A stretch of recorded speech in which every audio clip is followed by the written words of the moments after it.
भू में धरने पर डटी छात्रा अर्चिता के समर्थन में उतरी महिला शक्ति दीदी वंदना सिंह।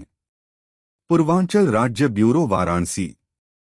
भू में पीएचडी में अनियमितता को लेकर छात्रा अर्चिता के समर्थन में नेशनल इक्वल पार्टी राष्ट्रीय अध्यक्ष दीदी वंदना सिंह ने महिलाओं संघ ताल ठोक दिया और गंभीर आरोप लगाते हुए कहा कि बीएचयू शिक्षा का मंदिर है, यहां का वीसी और बीएचयू प्रशासन दलालों का अड्डा बना दिया है। पूरे विश्व से यहां लोग पढ़ने आते हैं, आज विश्व भर में इसका थू थू हो रहा है।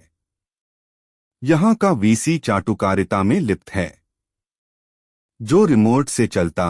इस तरह के लोगों को चूल्हू भर पानी में डूब मरना चाहिए। इस विश्वविद्यालय को गंजेड़ी भंगरियों बलात्कारियों का अड्डा बनाना चाहता है। वाराणसी को इस तरह का वीसी मुख्यमंत्री प्रधानमंत्री की जरूरत नहीं। बगल में प्रधानमंत्री का कार्यालय खोलकर छात्राओं का तमाशा वीडियो भेजने के लिए बना है। आज एक छात्रा 6 दिन से बैठी है, लेकिन बिना परिवार और बेटा बेटी वालों को दर्द का एहसास तक नहीं हो रहा है। अर्चिता के लिए महिलाएं आगे आए, हम लोग दो दो हाथ करने को तैयार है।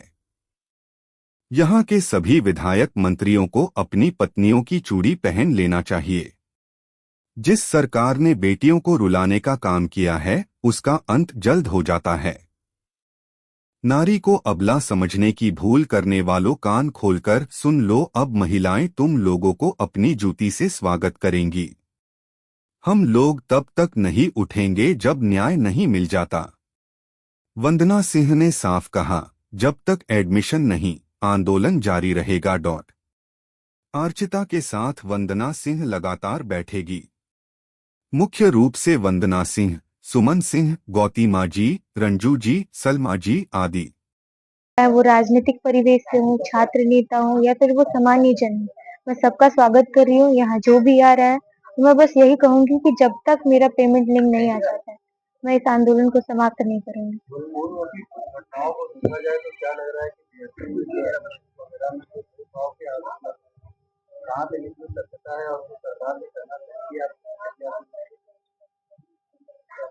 सर, यहाँ की प्रशासन ही गलत कर रही है, इसीलिए ये सारी गड़बड़ियां आ रही हैं।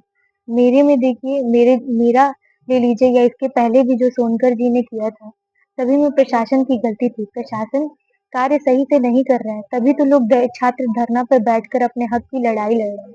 मैं यही कहना चाहूंगी कि जैसा कि मैम ने कहा कि प्रधानमंत्री जी की संसदीय क्षेत्र है और उनको सारी बातों की जानकारी दी जाती है, तो मैं आज यहाँ ये निवेदन और अपील करना चाहूंगी कि प्रधानमंत्री जी, राज्यपाल जी, शिक्षा मंत्री, मुख्यमंत्री, जिसको जो भी है, मैं उनसे यही करती हूँ कि मैं अन्याय के विरुद्ध या अन्याय की लड़ाई लड़ रही हूँ, वे हमारी सहायता करे और हमारे साथ संज्ञान मेरे प्रॉब्लम का संज्ञान।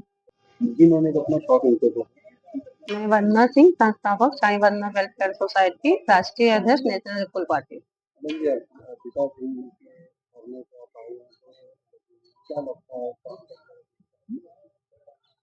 बेटी अर्चिता सिंह की जो मांग है वो जेन्युइन है, इसलिए हम लोग यहाँ बिटिया के साथ लगे हैं कि इनका पेपर सारा चेक किया जाए और इनको एडमिशन दिया जाए, और अगर इनका पेपर सही नहीं है तो वो तर्क दिखाया जाए कि पेपर कहाँ सही नहीं है। अभी बेटी बचाओ बेटी पढ़ाओ की बात से आपने सरकार को घेरा है, क्या कहना चाहेंगे? लगातार इस प्रकार की घटनाएं।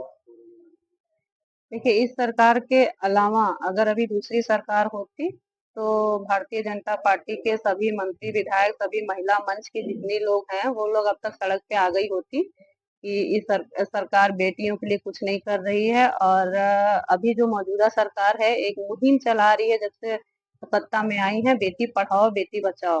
तो जब इतने अंक आने के बाद भी बेटी का एडमिशन नहीं हो रहा है तो उन बेटी बचाओ बेटी पढ़ाओ मुहिम को उनको रद्द कर देना चाहिए। ये मेरी मांग है कि इस मुहिम को वो रद्द कर दे।